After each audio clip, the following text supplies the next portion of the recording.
Ladies and gentlemen, welcome to Retrospective Reviews brought to you by Oxymoron Gaming. Today, Tok will be your host as I walk you through Koudelka. Okay, Koudelka was published in 1999 in Japan and North America and finally released almost a year later in 2000 in the PAL region, meaning Europe, because we're the PAL region, because we're all pals and we like the hug. No, that's not true. It's really not true. So the game is centered around a young gypsy girl by the name of Koudelka. She's been summoned to the monastery in Aberystwyth, Wales, by the way, by a mysterious voice in her head. Any normal person would have gone to a shrink or a doctor, but no, she follows the voice. Which brings us finally to the introduction of the game. We get Koudelka climbing across a rooftop. Then we get her being attacked by a werewolf and meeting a young American by the name of Edward. And no, I don't think he's a sparkly vampire. So those two go venturing on. Eventually they come across a herb garden. Yes, a herb garden in a monastery. Who knew? So they go into the herb garden. They're attacked by a giant plant. They kill said giant plant.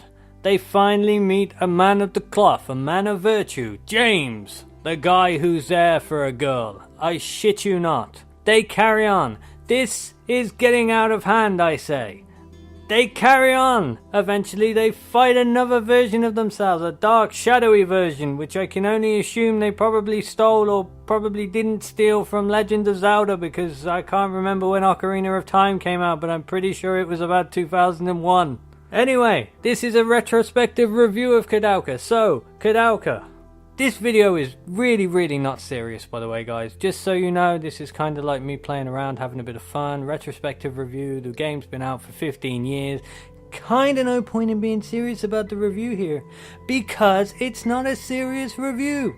I'm not a serious gamer. I'm really not a serious gamer. I'm supposed to be talking about a game right now, and now I'm telling you that I'm not a serious gamer who's got a YouTube channel where we talk about gaming. I love my life. Back to the game! So, Koudelka, it is a brilliant RPG game. You get to have this little battle grid when you're in fights and stuff.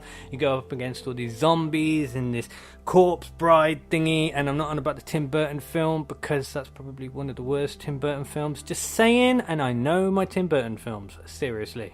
All this out of the way, finally you end up chasing a little ghost girl through the monastery at some point or another. Yes, I realise how bad that sounds, but it's the truth. So you carry on. Eventually you find out that, Roger Bacon, the guy who lives in a coffin behind a clock, I couldn't even make this up if I wanted to, is an amazing warlock. He's lived for 100 and something years. Hundreds of years. Hundreds and hundreds of years. You keep finding and picking up weapons. You keep fighting things. Eventually you come across these weird baby amalgamation things down in the dungeons. God, they're evil, but when they scream, oh my God, it's horrible. Then, and only then, can you finally progress to the end of the game after blowing up a door. By the way, yeah, seriously, you have to make nitroglycerin to blow up a door. I just love this game. So you go, you blow up this door, you set the nitroglycerin, the door goes boom, everything goes shattered, and ladies and gentlemen, let me tell you this now. I love this game is awesome. You end up fighting some crazy psycho bitch on top of a big burning tower. Eventually everybody dies, or they don't, or only one person dies, because there are multiple endings. This is a game from 1999 with multiple endings, which means it was probably developed and made from 97 to 98 to eventually being released in 1999. This is awesome. This is fantastic. So on to the review, I say, as we're nearing 5 minutes already. On to the review. So graphically wise, this game does not hold up very well, and I will tell you why. You are using pre-rendered backgrounds and these clunky 3D models. Now, if we've learned anything from Tomb Raider, it's 3D models don't progress well to female body types. We can put up with them for male body types, because a male body type is pretty much square, straight lines. Anyway, if I learn anything from art, it's men are straight lines, women are curves. And I don't mean that in a sexist way, ladies, I'm just telling you the truth. From an art perspective, women are curves. You cannot do curves with straight lines very well.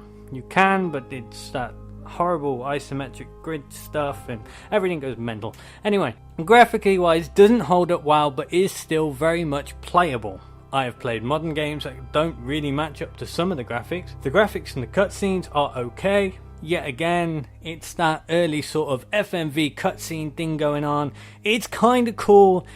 The voice acting though, so much better than Resident Evil, and I will tell you now, I love Resident Evil. Please do not chastise me for that comment, but the voice acting in Resident Evil was terrible because it was a game developed in Japan and they just needed English voice actors, and they got the first half a dozen that they could get, which is why we get clunky, stupid dialogue lines, because nobody wanted to say anything, because as a voice actor in Japan, being English at the time when Resident Evil was made, you didn't get any work. So, no idea why they were even there in the first place. But carrying on with the review. Story. The story is amazing. The story is fantastic.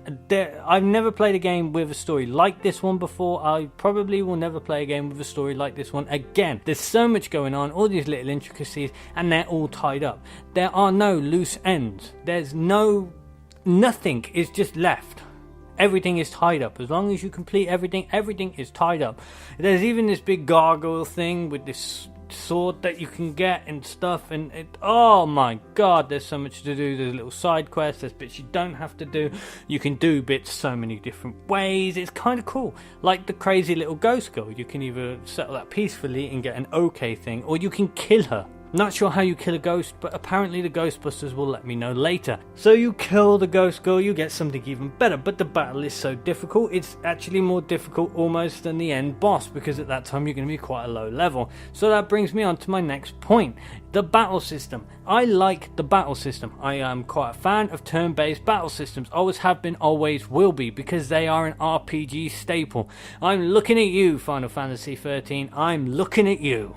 So, you get this nice little grid pattern. You can't go past your front enemy. The front enemy can't come past your front ally. That's amazing. It makes for a very tactical battle. Also, if somebody dies, faints or whatever in battle, and you don't have time to resurrect them, and the enemy move forward past them, because at that point they can move past them, you're fucked. You can't bring that person back until you've either killed that enemy or driven them back further enough that you can actually resurrect the dude who's lying on the floor. Who, by the way, 9 times out of 10 is James. Yes, James. Why? Because James is useless. He's not really useless, it's just I never know what to do with him, so I'm kind of making him a middle of the road build. Like, he's okay at spark casting, he's okay at physical combat. But yes, that's what I do with James, and I'll tell you why. Because I don't know what I'm doing with James. Which brings me nicely to my next point, character development and character design. I think Koudelka is a very endearing character. Really like the character. She's kind of cocky, kind of arrogant, but she's also kind of bewildered by everything. Then you've got Edward, who is just cocky, bolshy, American brute strength, and, you know, muscle cars and grr. Except he's clumsy and he's an idiot. It's not a generalization, people. Play the game and find it out for yourself. Then you got James, who, like I say, is kind of useless, is kind of not. I'd never know what to do with him. He's kind of left in the middle. He's kind of 6 of one, half a dozen of the other. He's got this really, like, I don't know what, like, at the end, like, when he dies and stuff, I don't know whether to be happy or sad, because the entire way through the game, he's been giving me this God speech bullshit, and then eventually it turns out that this whole thing was because he fancied this woman and wanted to get his wick wet. I don't know how to feel about James. I just don't know. Then you've got Ogden and Bessie.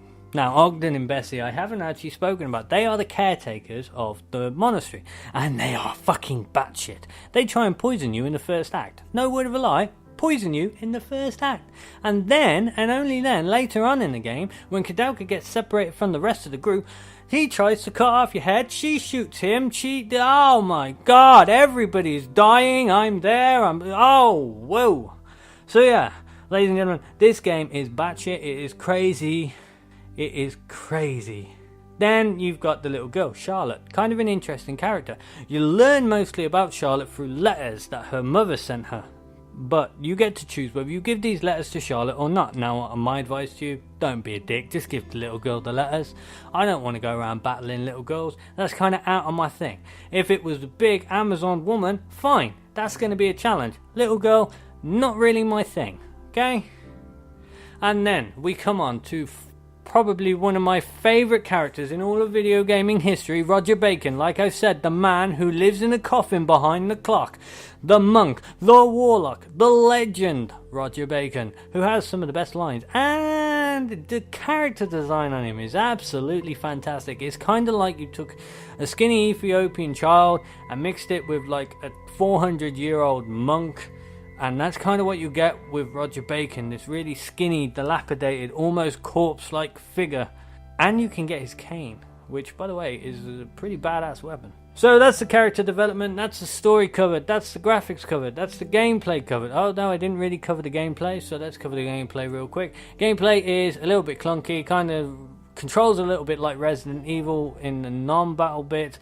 The battle bits, they're okay, you just got to make sure, like, don't try and rush them, because sometimes you'll press the wrong button, and once you press it, you don't get a do-over. Do you know what I mean? Once you've done, you're done. There are no do-overs, so you don't got to wait till the next turn. Everything gets messy, and you will probably die. So other than that, the only other thing is atmosphere, and this game has got it by the bucket load. There is no game I've ever played that has had this much atmosphere. It's dark, it's dingy, it's a little bit scary. I'm slowing down. I don't want to slow down. I want to carry on. So, this game has atmosphere, tons of it. It oozes creepiness and awesomeness. It is just fantastic. So, this brings me to my overall retrospective review rating. That's 3 R's, ladies and gentlemen. 3 R's in a row. 3 R's. Not saying it again. I'll fuck it up. So, my told you. Retrospective review rating for Koudelka is a solid 9 out of 10. The only reason it doesn't get a 10 out of 10 is because, well, I'm a real bastard when it comes to rating shit, and nothing gets a 10 out of 10. So if I give someone a 10 out of 10, then you know it's going to be the game for you. Ladies and gentlemen, I have been Tok. This has been Retrospective Reviews. This has been a side of me you've probably never seen before and probably will never see again. Thank you very much, and good night. And remember, ladies and gentlemen, have a moronic day.